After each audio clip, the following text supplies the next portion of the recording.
എന്താടോ വാച്ച് കേടായോ? ഞാൻ വിചാരിച്ചു മാഷ് ലേറ്റ് ആയെന്ന്. അല്ല, വാച്ച് ഫാസ്റ്റ് ആയതാ. വലിയ ഭരണമൊന്നും വേണ്ട, ഇതങ്ങോട്ട് കൊണ്ടുപോയി.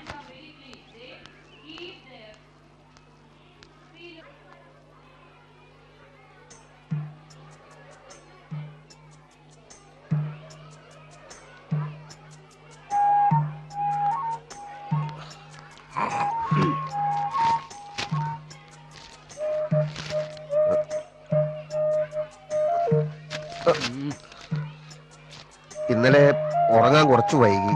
വായനശാലയുടെ വാർഷിക റിപ്പോർട്ട് തയ്യാറാക്കാനുണ്ടായിരുന്നു. പിന്നെ അസോസിയേഷന്റെ അത്യാവശ്യമായ ചില കത്തുകൾ. പിന്നെ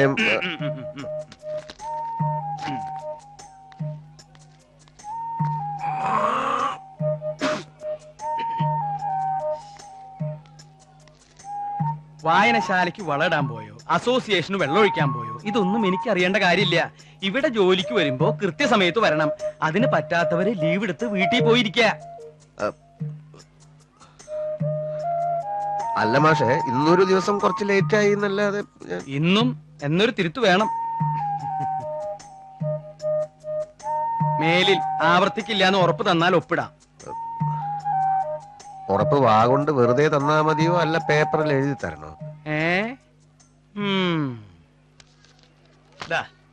ഇത് ബാലകൃഷ്ണൻ, ഇവിടത്തെ ഒരു മാഷ. കൃത്യനിഷ്ഠ കണ്ടപ്പോ തന്നെ മനസ്സിലായി കാണുമല്ലോ. ആ പാനീട് തന്നെ. മ്യൂസിക് ടീച്ചറുടെ പോസ്റ്റിലേക്ക് വന്നിട്ടുള്ളതാ നിർമ്മല. ഇത് കുട്ടിയുടെ അമ്മാവനാ, വാര്യര് മാഷ്, പരമേശ്വര വാര്യര്. ഇതിപ്പോ ഇങ്ങനെ ഓടിപ്പിടിച്ച് വരേണ്ട കാര്യമൊന്നും ഉണ്ടായിരുന്നില്ലല്ലോ. 15-ാം തീയതിക്ക് മുമ്പ് മതിയെന്നല്ലേ? മതി. പക്ഷേ ഇനി അവസാന നിമിഷത്തിൽ വല്ല തിരുമറിയും നടന്നാലോ എന്ന് ഭയന്നിട്ടാ. അതല്ലേ കാലം. 5 കൊല്ലായി അക്കാഡമിയിൽ നിന്ന് പാസ്സായിട്ട്. പ്രൈവറ്റ് സ്കൂളുകാരിൽ ലക്ഷങ്ങളാ ചോദിക്കണത്. അത് കൊടുക്കാനുള്ള മനസ്സുമില്ല, അതിനുള്ള പ്രാണിയില്ല. ആരുടെയോ പുണ്യം കൊണ്ട് ഞാൻ പഠിപ്പിച്ച ഒരു കുട്ടിയുടെ അമ്മാവനാണ് ഇപ്പോഴത്തെ വിദ്യാഭ്യാസ മന്ത്രി. അങ്ങേരുടെ ഒരു ഉത്സാഹത്തിലാ ഇതിപ്പോ ഇങ്ങനെയൊക്കെ വന്ന് ഭവിച്ചത്. അപ്പോയിന്റ്മെന്റ് ഓർഡർ കിട്ടിയപ്പോ കൂടുതലൊന്നും ആലോചിച്ചില്ല. പെട്ടിയും കിടക്ക എടുത്ത് ഇങ്ങോട്ട് പോകുന്നു. ഇനിയിപ്പോ കുട്ടിയതാ ഇവിടെ ഏൽപ്പിക്കാ. ഞാൻ പോവാ. സമാധാനായിട്ട് പോയിക്കോളൂ. ഇയാൾക്ക് ഇവിടെ ഒരു ബുദ്ധിമുട്ടും ഉണ്ടാവില്ല. പരിചയമില്ലാത്ത സ്ഥലം, പരിചയമില്ലാത്ത ആളുകള്, താമസിക്കാനൊരു സ്ഥലം കിട്ടുവോ? ആഹാര കാര്യങ്ങൾ എങ്ങനെ? അങ്ങനെ പല പല ശങ്കയുണ്ടായിരുന്നു. നന്ദിയുണ്ട്, വളരെ വളരെ നന്ദിയുണ്ട്. എന്നാ പിന്നെ ഷിബു, എന്നാ മോളെ ആ സാധനങ്ങളൊക്കെ എടുത്ത് സ്റ്റാഫ് റൂമിൽ കൊണ്ടുവയ്ക്കുക.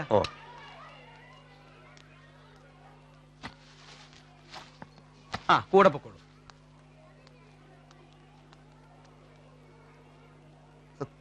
പുറമേന്ന് ആരെങ്കിലും കാണാൻ വരുമ്പോ ആളാവുന്ന സ്വഭാവം സാറിന് പണ്ടേ ഉള്ളതാണല്ലോ. ആളായതല്ലടോ, ഇത് വളരെ ഡിസിപ്ലിനോട് കൂടി നടക്കുന്ന ഒരു സ്ഥാപനമാണെന്ന് ആ കുട്ടി തെറ്റിദ്ധരിച്ചോട്ടെ എന്ന് കരുതി ഞാൻ കളിച്ചിരുന്ന നാടകല്ലടോ. അത് ശരി. ഞാൻ വല്ലപ്പോഴും താമസിക്കാറുണ്ടെങ്കിലും കൃത്യമായ സ്കൂളിൽ വരാറുണ്ട്. സാറിപ്പോ വന്നിട്ട് എത്ര ദിവസമായി? എന്താ സാറിപ്പോ വന്നിട്ട് എത്ര ദിവസമായെന്ന് ഉത്തരം പറഞ്ഞിട്ട് മുറിക്കാ മതി. എടോ, വീട്ടിലെ കാരണവർക്ക് അടുപ്പിലുമാവാം. ഹെഡ് മാഷ് എന്ന് പേരേ ഉള്ളൂ. ഇവിടുത്തെ കാര്യങ്ങൾ നടക്കണമെങ്കിൽ എല്ലാത്തിനും ഞാൻ തന്നെ പോകാം. എനിക്കാണെങ്കിൽ ഇങ്ങനത്തെ ഒരു ജോലി കൊണ്ട് കുടുംബം പോറ്റേണ്ട കാര്യമൊന്നുമില്ല. വിദ്യാഭ്യാസം ഉണ്ട്, പിന്നെ വീട്ടിൽ വെറുതെ ഇരിക്കണ്ടല്ലോ. മാത്രമല്ല ഒരു കലാലയല്ലേ, കുറച്ചു കുട്ടികളുടെ കണ്ണ് തെളിയിച്ചാൽ തെളിയട്ടെ. നമ്മളെ കൊണ്ട് പറ്റത് നമ്മൾ ചെയ്യാം. അതാ എന്റെ പോളിസി. ടീച്ചറിരുന്നോളൂ, എനിക്കങ്ങനെയൊന്നുമില്ല. കുട്ടികൾക്ക് മാഷന്മാരെ വലിയ പേടിയൊന്നുമില്ല. പക്ഷേ എന്റെ തലവട്ടം കണ്ടാൽ അപ്പാപ്പെടുക്കും. എന്തുകൊണ്ടാ? ജോലിയോടുള്ള ആത്മാർത്ഥത. അല്ല, ഞാനിവിടുത്തെ ചുറ്റുപാടുകളൊക്കെ ഒന്ന് പറഞ്ഞു കൊടുക്കുകയായിരുന്നു. മുഴുവനും പറഞ്ഞു കൊടുത്തോ? മുഴുവനും വിട്ടു കൊടുത്തിട്ടില്ല. ഇനി സമയമുണ്ടല്ലോ. ബാലന്മാർ താമസിച്ചോണ്ട് നമ്മുടെ PTA ക്ലാസ്സിലേക്ക് വിട്ടിട്ടുണ്ട്. അങ്ങനെ ആ പിള്ളേരെ ഒരു വഴിക്കാക്കണതിന് മുമ്പേ വേഗം ചെല്ലാൻ നോക്ക്. അത് ഞാൻ നോക്കിക്കോളാം. താനൊരു കാര്യം ചെയ്യും, ഒരു ചായ വാങ്ങിച്ചോണ്ടോ. ഇപ്പോഴോ? പിന്നല്ലാതെ. ടീച്ചർക്ക് ഇപ്പൊ വേണ്ട, എപ്പ വേണമെങ്കിലും പറഞ്ഞാൽ മതി. നമ്മുടെ പ്യൂണാ. ആ കുപ്പി നന്നായി കഴുകിയെടുത്തിട്ട് പോടോ. എവിടെയാ ടീച്ചറുടെ നാട്? പയ്യന്നൂരാ. ഓഹോ, പയ്യന്നൂരെന്ന് പറയുമ്പോ സഖാവ് മാണിക്കോത്ത് കാണാറുണ്ട്. അവരുടെയൊക്കെ അടുത്താ. ഓഹോ, ഇനിയിപ്പോ ടൈം ടേബിൾ മാറ്റി എഴുതണം. നാളെ തുടങ്ങാൻ ക്ലാസ് ഒക്കെ. ഇന്ന് മറ്റു മാഷന്മാരെയൊക്കെ പരിചയപ്പെടാം. ദൂരയാത്ര കഴിഞ്ഞ് വന്നതല്ലേ, റെസ്റ്റ് എടുത്തോളൂ. എനിക്ക് ക്ലാസ് ഉണ്ട്. എന്താ നിൽക്കുന്നത്? ഇരിക്കാൻ വല്ല ബുദ്ധിമുട്ടുണ്ടോ? അപ്പൊ ഇരുന്നോളൂ.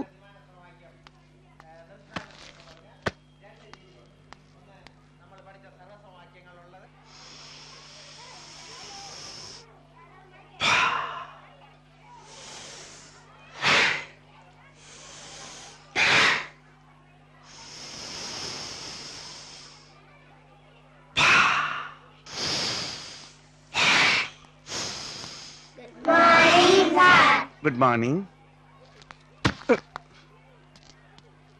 Good morning. ബാലമാഷി ഇനിയും താമസിച്ചു വരുമല്ലോ, അന്ന് ബാക്കി അഭ്യാസം.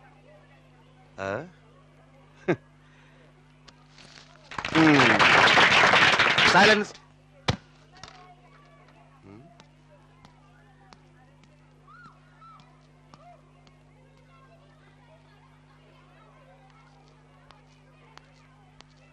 യോഗാഭ്യാസം അക്ഷരം പോലും അറിഞ്ഞൂടാ അവനെ പഠിപ്പിക്കാൻ നടക്കുന്നത്.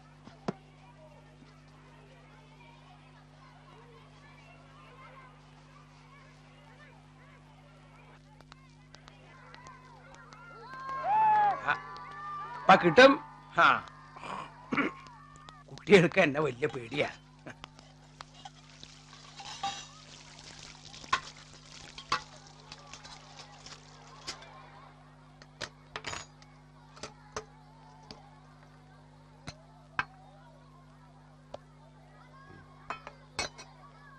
എന്തായാലും ഇത് ശരിയായില്ല.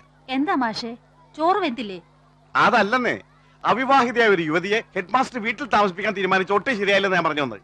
ഈ നാട്ടിൻപുറത്ത് വേറെ എവിടെ താമസിക്കാനാ? സന്മനസ്സുള്ളതുകൊണ്ടാ ആ കൈമൾ സാറിന് അങ്ങനെ തോന്നിയത്. സാഹചര്യങ്ങളാ മനുഷ്യനെ വഴിതെറ്റിക്കുന്നത്. ഈ മനസ്സ് എപ്പോഴാ പതറാന്ന് പറയാൻ പറ്റില്ലല്ലോ. അത് ശരിയാ. പതറിയ മനസ്സുള്ളവർക്ക് ഇങ്ങനെ വൃത്തിയായിട്ട് രീതി ചിന്തിക്കാൻ പറ്റും. ചുമ്മാതിരിക്കും മാഷേ, ഇതൊന്നും കണ്ടാ ഞാൻ പതറില്ല. യോഗ ശീലിച്ചവർക്ക് ഒന്നിനോടും അമിതമായ ആസക്തി ഉണ്ടാവില്ല.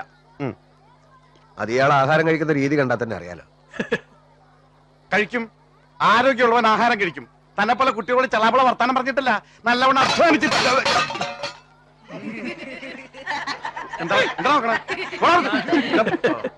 ബുദ്ധമതം സ്വീകരിച്ചതിന് ശേഷം അശോക ചക്രവർത്തിയിൽ അത്ഭുതകരങ്ങളായ മാറ്റങ്ങളുണ്ടായി.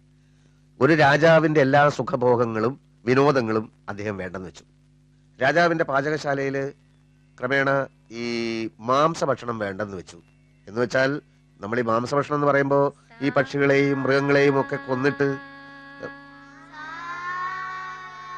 ഇവിടെ ഇവിടെ ഇവിടെ ഈ പക്ഷികളെയും മൃഗങ്ങളെയും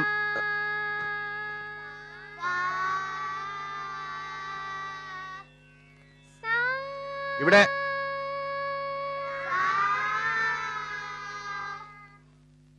ഇപ്പൊ നിങ്ങൾക്കറിയാം നമ്മുടെ നാട്ടില് ധാരാളം മൃഗാശുപത്രികളൊക്കെ ഉണ്ട്.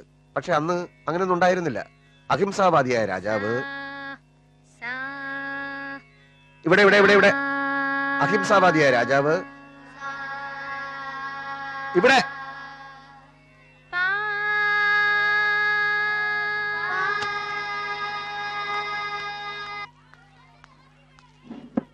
എനിക്ക് ക്ലാസ് എടുക്കാൻ പറ്റില്ല. തൊട്ടപ്പുറത്ത് കിടന്ന് കാറല്ലേ താറാക്കൂട്ടത്തിന് കല്ലെറിഞ്ഞ മാതിരി. സയൻസും കണക്കും മാത്രം മതിയോ? കുട്ടികൾക്ക് ഇത്തിരി സംഗീതമൊക്കെ വേണ്ടേ? പിന്നെ സംഗീതം പഠിച്ചിട്ട് പിള്ളേർ മുഴുവൻ ചെമ്പേ വൈദ്യനാഥ ഭാഗത്തിലാകാൻ പോവല്ലേ. ചെമ്പയും വൈദ്യനൊക്കെ അവിടെ നിക്കട്ടെ. ആ പാവം കുട്ടിക്ക് ഒരു പണി കിട്ടിയതല്ലേ, അതൊരു വഴിക്ക് നടന്നോട്ടോ. ഓ നടന്നോട്ടെ, ഞാൻ ലീവ് എടുത്തോളാം. എന്ന് പറഞ്ഞാൽ എങ്ങനെയാ? എന്ന് പറയാതിരുന്നാൽ എങ്ങനെയാ? ഇങ്ങനെ ബഹളത്തിൽ എന്നെ കൊണ്ട് പഠിപ്പിക്കാൻ പറ്റില്ല. തൽക്കാലം ഒരു കാര്യം ചെയ്യാം. ഇന്ന് പാട്ടു വേണ്ട, കുട്ടികൾക്ക് എന്തെങ്കിലും കഥ പറഞ്ഞു കൊടുക്കുക. ഇങ്ങനൊരു കുറിപ്പ് കൊടുത്തയക്കാം. എന്നിട്ട് വൈകുന്നേരം നമുക്കൊന്നിരിക്കാം. താൻ സമാധാനായിട്ട് ചെല്ലേ. ഷിബു.